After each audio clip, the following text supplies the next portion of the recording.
हाय, मैं योगिता। कैसे हैं आप सब। आज की जो मेरी कहानी है वो कहानी है पति हो तो ऐसा। तो चलिए कहानी शुरू करते हैं।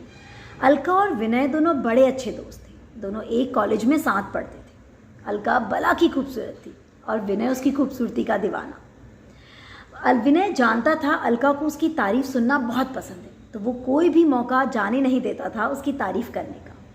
एक दिन आया जब दोनों ने शादी कर ली। शादी के बाद दोनों बहुत खुश रहते थे। दोनों साथ घूमने जाते, डिनर के लिए बाहर जाते, मूवी देखने जाते और घर के सारे छोटे मोटे काम सब मिलके साथ किया करते थे। अलका ने देखा उसके हाथ में एक बड़ा सा दाग हो गया है। वो डॉक्टर के पास गई तो डॉक्टर ने उसे बताया कि उसे ल्यूकोडर्मा हो गया है। ल्यूकोडर्मा एक ऐसी डिजीज़ है जिसमें पूरे शरीर में सफ़ेद दाग हो जाते हैं।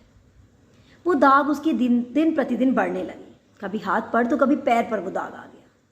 वो रोज़ उन दागों को छुपाती रहती और सोचती रहती कि जिस दिन ये दाग बहुत फैल गए तो वो गंदी दिखने लगेगी और विनय उसकी वो बदसूरती बर्दाश्त नहीं कर पाएगा और वो खुद विनय की वो घृणा अपने प्रति बर्दाश्त नहीं कर पाएगी। ये सोच सोच कर ही वो डरने लगी। एक दिन विनय को अपने काम के सिलसिले में शहर से बाहर जाना पड़ा। काम निपटाने के बाद जब वो घर वापस लौट रहा था तो उसका एक बड़ा सा एक्सीडेंट हो गया। उस एक्सीडेंट में उसकी दोनों आंखें चली गई। जब वो वापस घर आया उसके बाद वो और अलका अच्छे से जीवन जीने लगे। उनकी ज़िंदगी में खासा फ़र्क नहीं पड़ा क्योंकि अलका और वो दोनों एक दूसरे से बेहद प्यार करते थे।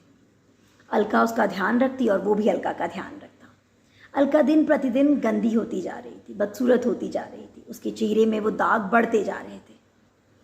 वो यही सोचकर खुश हो जाती कि उसकी ये हालत विनय नहीं देख पा रहा है। अगर विनय उसकी ये हालत देख पाता तो शायद वो जीते जी मर जाती।